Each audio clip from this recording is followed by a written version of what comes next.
Yo tout le monde, ici c'est Chris d'Iconic et vous regardez le 57e épisode du Lifestyle Décodeur. Bon, avant de commencer cet épisode, je tenais déjà à vous remercier parce qu'on a fait de super résultats sur la dernière vidéo. On a quand même fait plus de 300 000 vues en moins d'une semaine, c'est vraiment excellent. Ça faisait longtemps que j'avais pas fait un gros score comme ça. Merci à vous. Aussi, merci pour ceux qui m'ont fait confiance pour la formation Iconic Programme.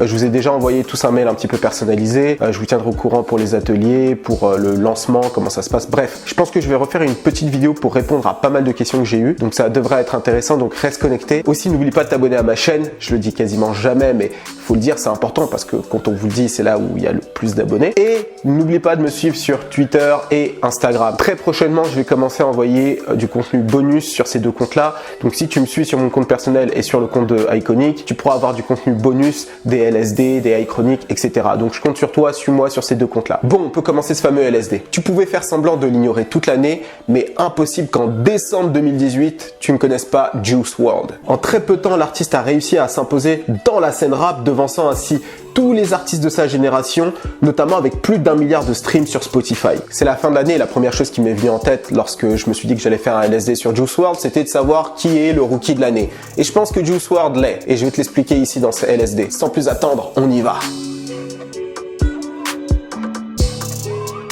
Tout commence le 2 décembre 1998 à Calumet Park, une petite banlieue résidentielle de Chicago, où Jarrod Higgins voit le jour. Alors qu'il n'est encore qu'un enfant, ses deux parents se séparent et c'est donc sa mère qui l'élève, lui et son frère. Dans son enfance, il est amené à beaucoup voyager dans la région de l'Illinois et il finit par se poser à Homewood, une petite banlieue calme dans l'Illinois. Tel un vrai petit autodidacte, il apprend lui-même à jouer du piano, de la guitare et de la batterie. À mon avis, la maîtrise de ces instruments-là est l'une des raisons pour lesquelles Jarrod est si versatile dans sa musique. Son obsession pour le rap commence dès l'âge de 10 ans sous l'influence de ses cousins et de son frère. Il commence à écouter tous les rappeurs donc de Atlanta, de Chicago, de New York, de LA.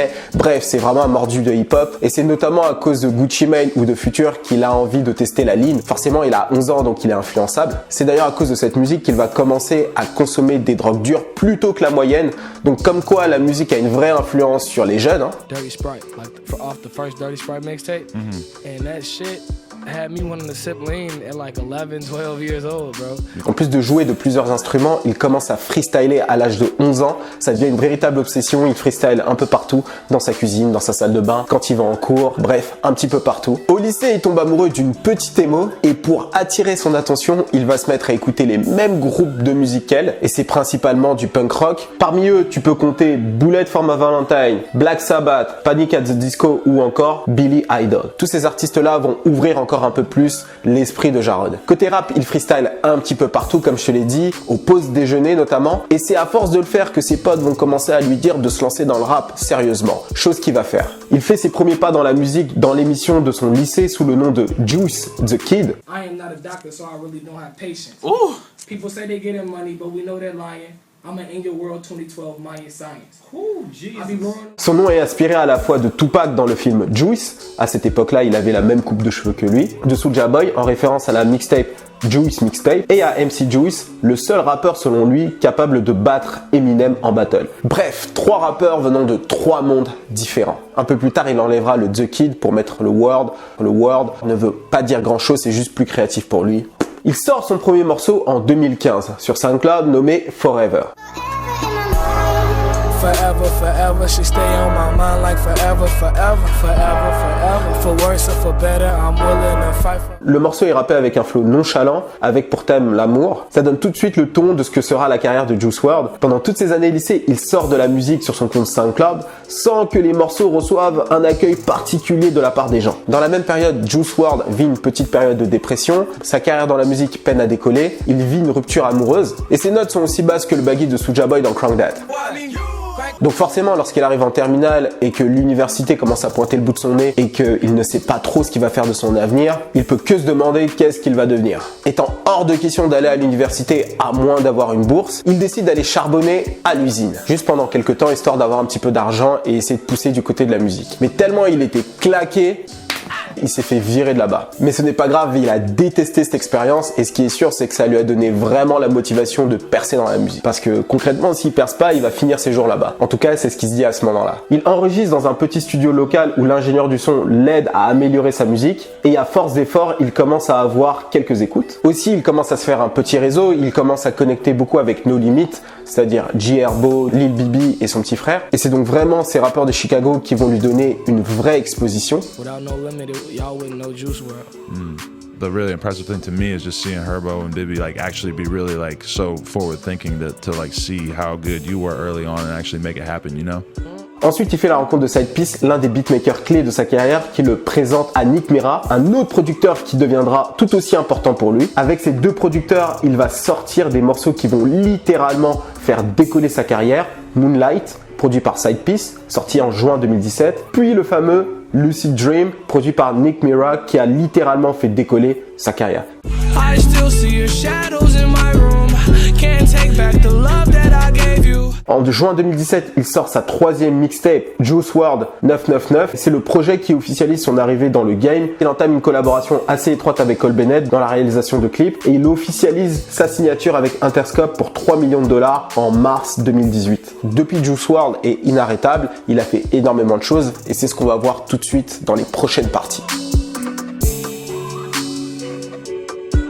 Musicalement, il est le produit parfait de cette nouvelle génération. Si tu as vu mes vidéos sur Trippie Redd, X, Ski Mask, tu vois exactement de quoi je veux parler. L'artiste mélange toutes les influences qui l'ont façonné durant son adolescence. Pour résumer, je dirais que sa musique c'est un petit peu une pizza. La base tomate, on va dire que c'est le hip-hop et toute la garniture qui est au-dessus, c'est tous les styles musicaux qui l'ont influencé à un moment donné. Juice WRLD ne se met aucune barrière, tout comme son public qui a clairement été habitué à cette nouvelle classe d'artistes qui a rendu les frontières de la musique de plus en plus floues. C'est le cœur brisé que Juice WRLD compose ses plus gros hits, il faut dire. All Girls Are The Same, Lucid Dreams bien sûr, qui reprend à merveille le sample du morceau de Sting's, Shape of My Heart. La seule chose qui différencie un roman à l'eau de rose et le rap de Juice WRLD, c'est le support en fait.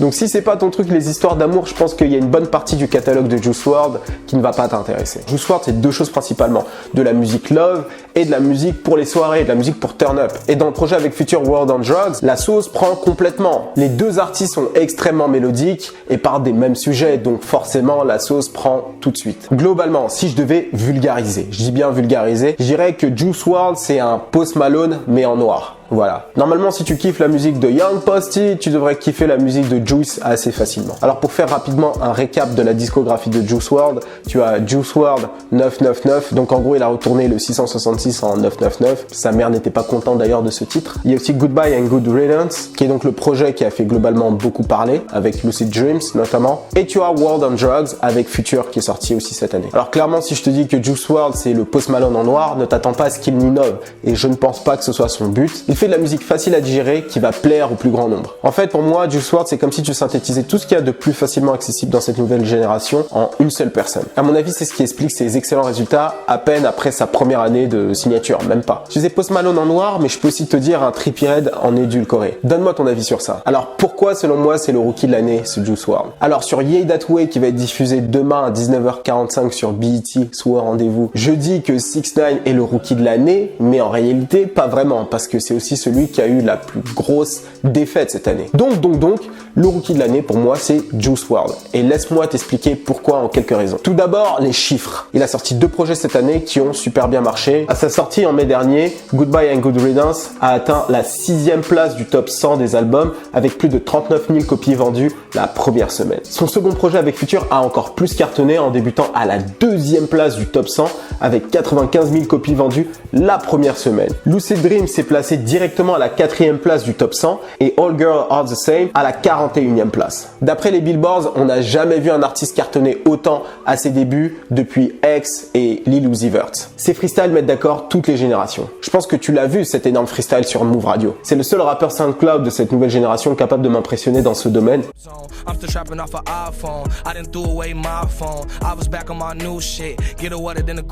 Et il a vraiment des racines hip-hop, c'est-à-dire que tout à l'heure je t'ai parlé de Gucci Mane, Future, mais c'est aussi un rappeur qui écoute énormément Nas, Jay-Z, bref, il a écouté toute la génération des années 90. Encore une fois, les meilleurs rappeurs de cette génération-là ont de vraies bases rap des années 90.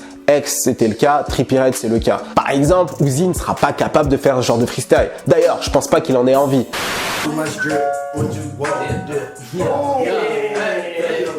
I got too much this. Dude, yeah. 40 Glock, no Smith & Wesson in my hip. Dude, yeah. 40 Glock, no Smith & Wesson in my hip. Aucun bad buzz, presque pas de troll. Je dis bien presque parce que avec cette génération Instagram, il faut qu'il y ait à un moment donné un petit peu de troll, tu vois. Par contre, ce qu'il faut dire, c'est qu'il n'a pas eu besoin de faire le fou pour faire parler de lui. Sa musique l'a fait pour lui. Il peut faire le troll ici et là, comme affirmer qu'il a vendu son âme au diable. D'ailleurs, il s'est rétracté vite quand il a vu que les gens ont vraiment cru ce qu'il disait. Ou encore lorsqu'il attaque 6ix9ine en concert. Mais bon, comme je te l'ai dit, ça ne va jamais très loin avec lui. Il a très vite expliqué qu'il rigolait. Et donc ça fait la parcelle parfaite avec le prochain point. C'est un gentil garçon. Et être un gentil garçon dans cette nouvelle génération, ça marche. Et oui, Drake c'est un gentil garçon, Childish Gambino c'est un gentil garçon, Logic c'est un gentil garçon, et maintenant Juice WRLD est un gentil garçon. Et être un gentil garçon, ça te permet de faire quoi? D'éviter les problèmes avec la police, oui, 6ix9ine. Et je peux dire que comme ça, Juice WRLD, il va foncer droit devant et personne va pouvoir l'arrêter parce que justement, il va éviter tous ces problèmes-là. En vrai, la seule chose qui peut lui causer du tort aujourd'hui, c'est la consommation de drogue. Mais autrement, je ne pense pas qu'il lui arrive quoi que ce soit. Et donc, pour toutes ces raisons que j'ai citées, clairement, Juice WRLD, rookie de l'année. Et je pense que l'année prochaine s'annonce radieuse pour lui. Il y a déjà un projet en collaboration avec Ski Mask qui est en route.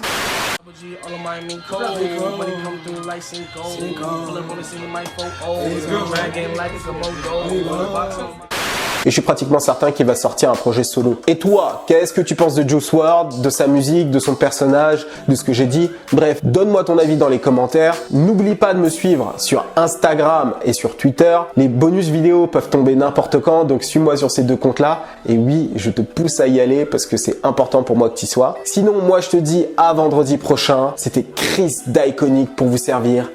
Cheers!